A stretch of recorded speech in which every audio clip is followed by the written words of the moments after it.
Hello folks, with the exception of the launch of Phase 3 of Legion Remix, which arrived with a bit of an issue for mount farmers, most of the news in the World of Warcraft space this week has come from outside the game, with not one but 3 updates on the very thorny subject of the so-called add-on apocalypse from Blizzard, along with an unexpectedly early update on next year's Blizzcon event, and some very unwelcome news concerning how player housing is going to be monetized. Starting with BlizzCon 2026 first, and it is scheduled to take place on September the 12th and 13th in its usual home in Anaheim, California. That much we already knew, but this week's announcement saw the launch of ticket sales, revealing those all-important ticket prices. Ticket sales will be taking place in 2 waves. The first early bird wave is already underway as this video goes live, ending tomorrow, November the 9th, and offers a discounted price for the main ticket of $249.99. If you miss out on that, the main wave of tickets will be launching on Tuesday, the 18th of November, with the standard pass price rising to $289.99. The standard pass will cover admission to both days, along with exclusive BlizzCon commemorative items and some in-game goodies, details of which are yet to be announced. Blizzard are also offering 2 add-on tickets, a pre-BlizzCon charity night on September the 11th for $499.99, offering access to a 3-hour event with developers, artists and community representatives, along with access to a reserved seat for the opening ceremony, a signed Blizzard artwork and a collectible credential pass. And the other add-on is the Darkmoon Fair After Hours, which costs $89.99 and offers access to a 3-hour exclusive event in the Darkmoon Fair and BlizzCon store on the first night, along with 20 fair tokens and a collectible credential. According to Blizzard, this is a very limited event, so tickets will likely run out fast. This announcement came with a BlizzCon trailer that's linked down below, and some details of the events to take place at BlizzCon, which includes many of the usual staples, such as the all-important opening ceremony, developer panels, hands-on demos, community events, but also the return of esport events to BlizzCon, including the Arena World Championship and Mythic Dungeon International. Sadly, for those who cannot make it to the event, there's currently no word on online access or tickets. But with online access having been a staple of BlizzCon for many years, I do expect something will be announced closer to the time. My only question is if they're going to follow BlizzCon 2023's formula of free online access with a cosmetic bundle in the cash shop, or if they'll be returning to the more old school paid access. For World of Warcraft fans, it is going to be interesting to see what does get announced for WoW at the event. Midnight will likely be only 6 months old at that point, with at least a year until the last Titan releases. It would not be the first time that an expansion has been announced a year in advance though. That was the case for both Legion and Shadowlands, so I do think that there is a decent chance that we'll get at least some details of the last Titan at the event. By that time, the first major patch of Midnight will, if not already live, be far too close to be part of the announcements, but it will be fairly likely that we will also get a bit of a teaser for the second, that's the 0.20 major patch as well. Obviously, of course, BlizzCon will also have plenty of coverage of the other main Blizzard games, including Overwatch and Diablo 4. Those are, of course, beyond the scope of a World of Warcraft news video like this, but I'm also wondering if there might be something new to announce as well. Despite the announcement over a year ago of the cancellation of the unannounced survival game, I do still hear the odd rumour that Blizzard are still working on some other stuff. Anyways, let's get back to what's happening right now in the World of Warcraft universe. This week saw the launch of Phase 3 of Legion Remix, opening up access to the Broken Shore, Tomb of Sargeras Raid, and Cathedral of Eternal Night, and in theory, the final part of the Legion Order Hall campaigns. I say in theory as it has turned out that access to the class campaigns is very dependent on the class you play, with most but not all of them having some progress blocking bugs. In many cases, the bugs are due to these campaigns taking us away from the Broken Isle, with either portals to necessary locations being missing or simply not working. But for other classes, the issue is missing quest drops or even broken scenarios. The lucky exceptions whose campaigns do seem to work are demon hunters, druids, hunters and priests, so it does look like the devs have a bit of extra work to do. I have heard some mention that perhaps some of these class campaigns have now been hot fixed, but I haven't been able to confirm that. Now, I do want to emphasize that what I'm about to say is not an excuse to justify releasing broken content, but none of these campaigns were testable on the PTR, which obviously hasn't helped. Over the last couple of years, I often see the idea that Blizzard should not be testing publicly and therefore spoiling their content. The idea definitely has a lot of appeal in theory, especially for story fans, but issues like this I do think make it very clear that Blizzard is far from being in a position where they would be able to get away with launching without public testing. Now, November marks the anniversary month for World of Warcraft, and as always, the anniversary holiday event will be kicking off just over a week away on November the 16th. Last year's 20th anniversary saw a major overhaul, with a new fairground-style event area, additional world bosses, and even a new raid. Previous major anniversaries, like the 10th and 15th, also had their own raid events, but those events were very much one-offs, which were not repeated in future years. And I think that many of us were expecting that last year's Blackrock Depths raid was also going to be a one-off thing. Now, at the time of recording this video, Blizzard have not yet announced anything, but the November Trading Post Traveller's Log, it turns out, has some activities in the live game which offers us a bit of a clue about what's happening with this year's anniversary. And it does appear that the raid is going to be making a return, along with the Chromie scenario. In fact, going through all of the Traveller's Log's activities strongly suggests that we can expect much, if not all, of the 20th anniversary event to be making a return, albeit for a shorter time period. Blizzard usually do add some new cosmetics every year, even if it's only a couple of things, so I'm sure that there will be something new to spend the event currency on. And if it follows last year's pattern, we'll also be able to exchange the currency for quite a lot of Time Warp badges, which with Shadowlands Time Walking bringing 3 new mounts, all costing 5,000 badges in patch 11.27, along with 4 new Turbulent Time Maze mounts, which will also, I suspect, at some point be added to the vendors. That's just as well, as we're going to be needing to get our hands on an awful lot of Time Warp badges in the near future. One thing though that I think will not be available will be the previous special event anniversary items, such as the Courthound mount. As last year, the vendor storekeeper Reginald did have some flavour text that indicated he would not be returning for quite a long time.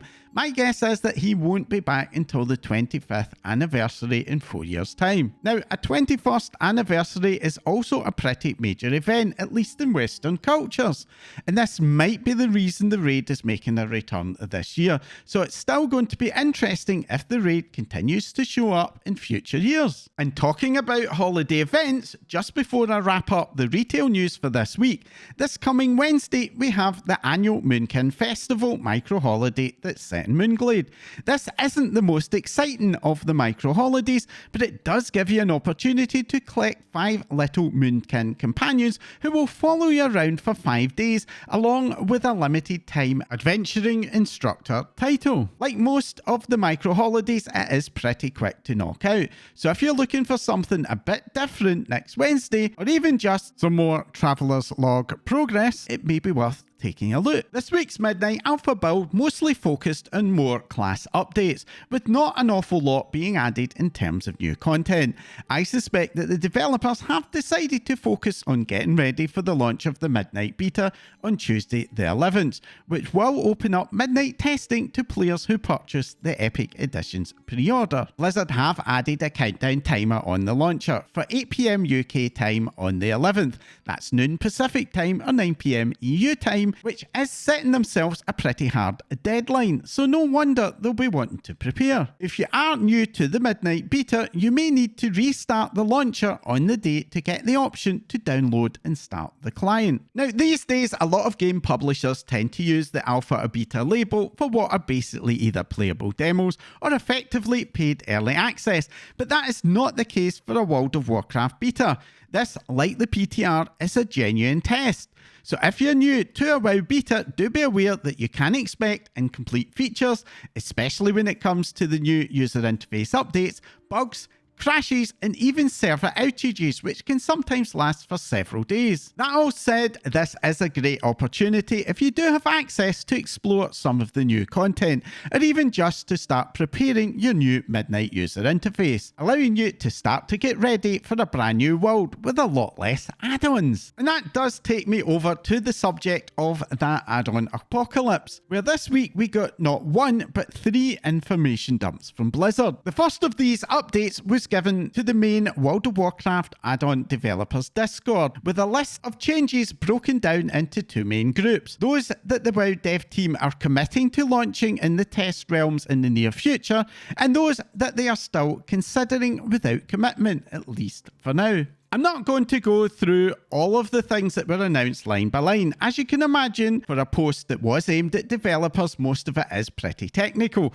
but there were still a few pretty significant announcements that it is worth taking a look at. The first of these is a change to spellcast information, or in other words, our cast bars, which is now going to be available to add-ons without restriction even in combat, and this will also include our pets' cast bars. While this seems like a bit of a minor thing, it is actually pretty significant for 2 main reasons. First of all, our cast bars are not only used for our main abilities, but also for things like crafting and even fishing, and the restrictions on the cast bar had been causing some very major issues for a surprising amount of non-combat open world add-ons, and removing this restriction I think is going to unblock a lot of them, such as the awesome Better Fishing add-on, which relies on being able to monitor player cast bars for its basic functions. But this change is also going to have a bit of a side effect by cracking open the door for add-ons to start using computational logic again in combat, if you know when a cast completes.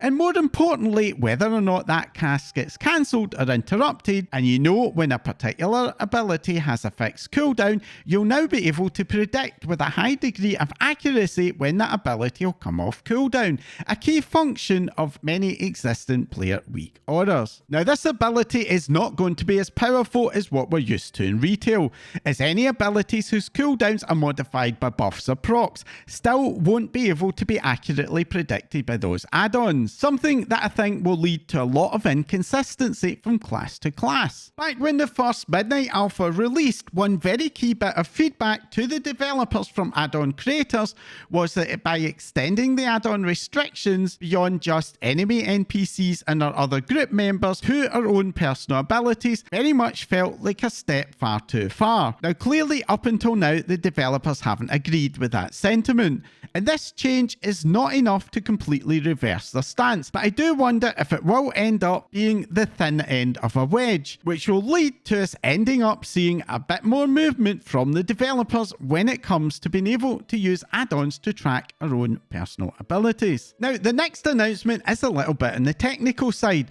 but it is one that's going to have some very significant impacts for pretty much everyone's day one experience when it comes to the launch of the pre-patch. The interface version is basically how add-ons signal to the game which game client versions the add-on is intended to support. We're all used to getting that dialog box when we load up a new World of Warcraft patch for the first time, which says that we have out-of-date add-ons and asking us if we want to load them anyway. And of course, we always do go ahead and hit that button and do just that, which most of the time does work out okay. Unless, of course, it is a pre-patch, where the end result is usually something broken in our user interface, or worse, silently malfunctioning in the background and wrecking our FPS or causing massive lag. Blizzard, it appears, have decided that it is probably not a good idea for us to be able to hit that load anyway option on pre-patch day, and are basically removing the ability for us to load any out-of-date add-ons unless or until those add-on authors have got them updated for Midnight. What this means in practice is that you will not be able to run any pre-Midnight add-ons at all until they get their updates, even if that particular add-on would otherwise have worked perfectly fine. And that, of of course does assume that the add-ons get an update. Sadly, older add-ons that have been abandoned by the developers will, to all intents and purposes, be completely unusable in Midnight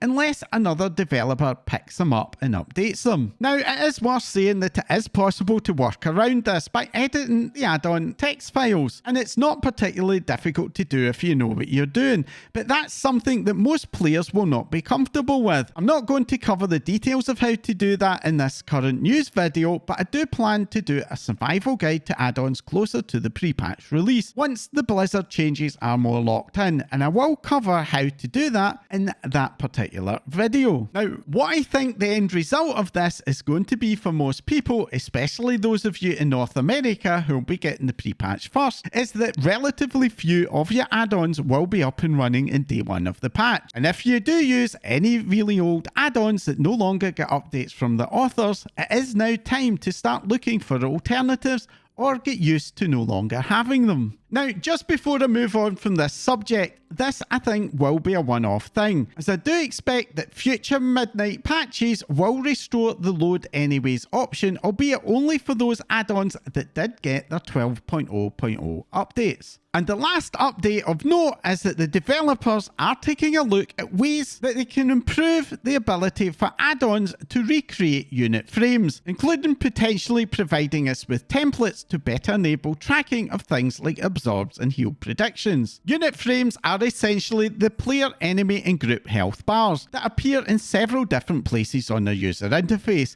and the limitations in what add-ons can do with these has been one of the main reasons that the LVI developers recently decided to put their development on hold. And I'd imagine that they, along with other user interface replacement add-on developers, will be keeping their fingers crossed and looking very closely at whatever changes the Blizzard developers do introduce as a result of this initiative. It does still remain to be seen if Blizzard can do enough to enable the LVI developers to restart their work on the add-on, but with very likely just under 3 months left, I do hope that if those changes come, they do arrive soon enough that the LVI developers will have enough time left in order to be able to get the add-on ready for the pre-patch launch. And if you're wondering about the fate of weak orders, the weak order developers have confirmed that these announcements are not enough to make weak orders viable for Midnight. For that to happen, the amount of information that's made available to add-ons about the player character's personal combat state would need to be significantly increased, and at least for now, there's still no concrete sign of that happening. Now, the second main update from Blizzard came thanks to the authors of DBM and Bigwigs, who were given an off-camera interview with game director Ian Hazzikostas and one of the user interface developers. As you might imagine, this focused very heavily on the new Encounter Timeline tool and add-on's ability to interface with that, and the interview did share a bunch of fresh information. One very good piece of news is that add-on developers will be able to filter out extraneous abilities and warnings. However, they're not going to be able to emphasize or highlight abilities, which essentially means that users of DBM or Bigwigs will be able to remove less impactful things, helping to reduce player overload, or even to customize what's shown based on your role or even class. Something that did surprise me though was the lack of any mention of filtering also being added to the default user interface's version. Cutting down on extraneous noise is very important, especially at the higher end of play, and this will likely mean that DBM or Bigwigs is still going to be very mandatory for those levels, and that's something that will trickle down to the rest of the player base, which in my view runs very much counter to the development team's stated goals of making add-ons be a more of an optional thing. Along with the technical details though, this interview was notable for sharing a lot more information about the developers' goals and philosophy. It turns out that the Blizzard developers want to move very emphatically away, not just from add-ons being able to tell us what to do, but even from telling us what an ability or mechanic actually does. If you use Bigwigs, you'll likely be very familiar with its feature where it can rename casts to frontal or beam, and this is something that seemingly the developers are very much opposed to. And the same is the case for the use of colour coding, something that is a prominent feature of many Mythic Plus plater profiles. Instead, the developers shared that they want us to be able to apply our own personal knowledge of what abilities do, or in other words, they want us to learn what the fight does in a lot more detail than I think many people do at the moment. This is, on the surface of things, a very laudable goal. In most video games, learning the fights by trial and error is a core part of the experience, but most video games do not have 8 to 12 bosses, each of which have half a dozen or more distinct mechanics or abilities. WoW's raids and even dungeons are very large, and even 8 bosses with only 5 abilities very quickly multiplies up to having 40 different things to keep in our heads at the same time. And that's before we take into account all those trash packs in Mythic Plus. Now, at the lower and mainstream levels of play, most people do perfectly okay without in-depth knowledge of everything. And really, that's not going to change. But as you go into the higher levels of Mythic Plus keys and Mythic Raiding, there is a point where knowing all of that stuff is essential in order to be able to succeed. And I personally fear that this decision is just going to end up widening the gap between the mainstream and the high end even more than it already is. The gap between heroic and mythic raiding is already far too wide, and increasing that gap is the last thing that the raiding scene needs. Many players already have a perception that the high end is only accessible to people who can treat it like a second full-time job.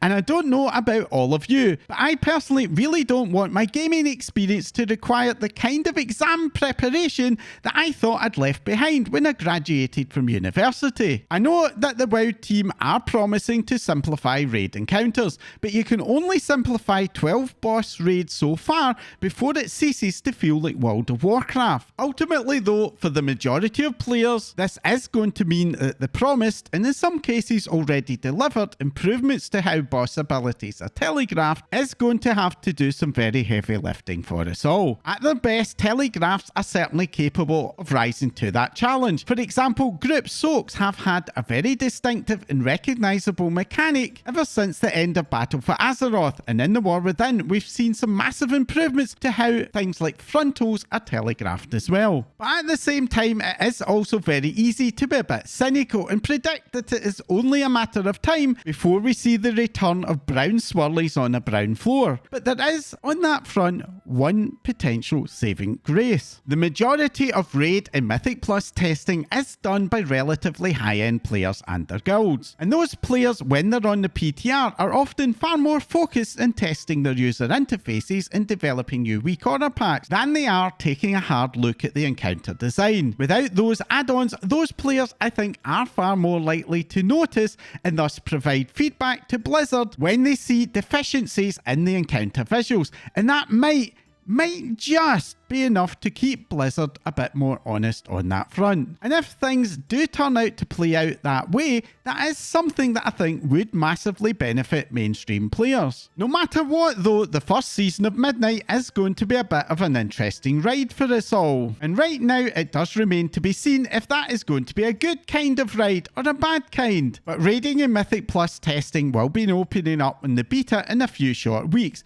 and I for one will be paying very close attention to the feedback that does come from the testers. And that means that for those of you who do any kind of endgame content, the next month to 6 weeks could well be the time where we start to get our first accurate handle on what an add-on free World of Warcraft will actually end up feeling like to play in practice. Now, of course, a key element of enabling us to adapt to the loss of a lot of add-on functionality is going to be the improvements that are coming for the built-in user interface. And this week we did get our first look at what the new built-in damage meter is going to be offering us functionality wise. Up until now, Blizzard had only confirmed that it would be tracking DPS and healing, but the good news is it now appears that it is going to be able to track quite a bit more, including both DPS, HPS, along with damage and healing done, and even interrupts and dispels. And on top of that, the damage meter is going to have options to allow us to select tracking either for current segments or tracking an overall number. While this is still only a subset of the options that were offered by Details, I suspect that these are by far the most common options used by players. And that does mean that I think the majority of us are going to be pretty happy with this new built-in damage meter. The one remaining gap is Details recap function, which if you're not familiar with it, allows us to review things like player deaths and ability timelines post-fight. While those kind of reviews will still be possible by using Warcraft logs and live logging, that does need a bit of setup, including installing an external app, along with visiting websites between fights, and that makes it a lot less convenient than having those recaps built in. This week's alpha also did give us one other tiny little bit of data mining news, with the ever-vigilant Mr. GM spotting the addition of a much requested new mount collection achievement for hitting 600 mounts. As always, this will award an extra mount, and this one I have to say is a lot more interesting than the 500 mount reward, which is currently only one of 2 flying mounts that cannot skyride. Anushala is a great looking recolour of the Amir Drasil raid mount, which pretty much guarantees it will be able to skyride this time around.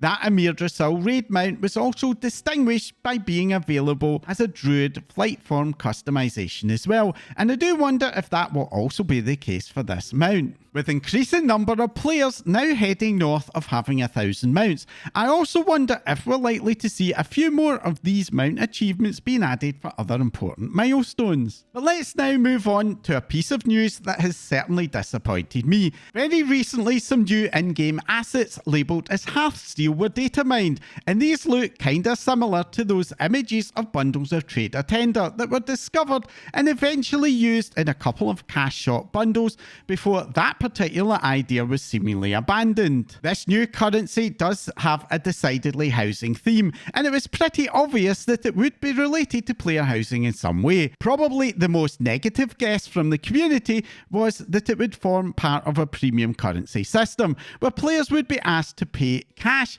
in some cases very substantial amounts of cash, in order to purchase the new currency in exchange for in-game housing reward. Now, of course, this isn't a first rodeo, and often those most negative interpretations of things are wrong. So it's very unlikely it's going to be that, isn't it? Well, as it happens, Blizzard have released a developer insight explaining exactly what it's for. And they are, yet a premium currency. Oh dear. In the developer insight, the developers were very quick to try to put our minds at ease, explaining that the vast majority of housing items will be earnable in-game, and in particular, ratio and class items will never be in the shop. The developers also promised that there will not be any housing bundles, with all items being individually purchasable, and they plan to price items in what they describe as a player-friendly way, ensuring that we're not required to think about what packs we need to buy and add together in order to make a purchase. Hearthsteel is going to be purchasable for not just cash,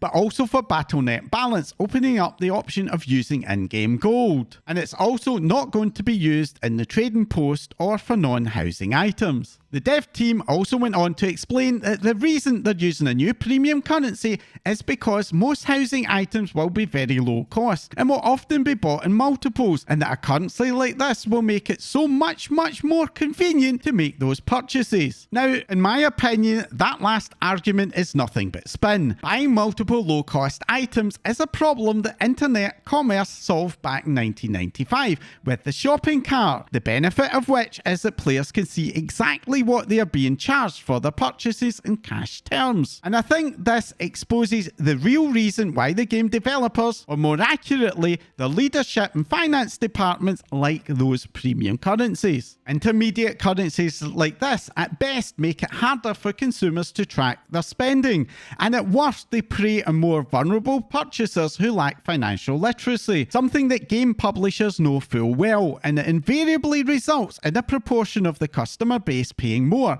in some cases a lot more than they would if they were more aware of the actual cost, and no amount of making the shop user interface easy to understand is going to change that. That all said, many, though by no means not all, of the developers who build our games really don't like this any more than we do. So if this is something that you object strongly to, I encourage you to direct that anger not at the developers themselves, but at the leaders, and in particular Microsoft's corporate executive, who are the ones who are forcing this into your game. By far the most effective way to push back against things like this is quite simply not to use the cash shop again. While I personally generally avoid promoting the shop in my videos, I have on occasion bought items from the shop in the past. But complex, obfuscated purchase systems, be it battle passes, loot boxes, or premium currencies like this, always put me off engaging with stores. And this time is no different. With this announcement, Blizzard have pretty effectively pushed me away from ever using the store again.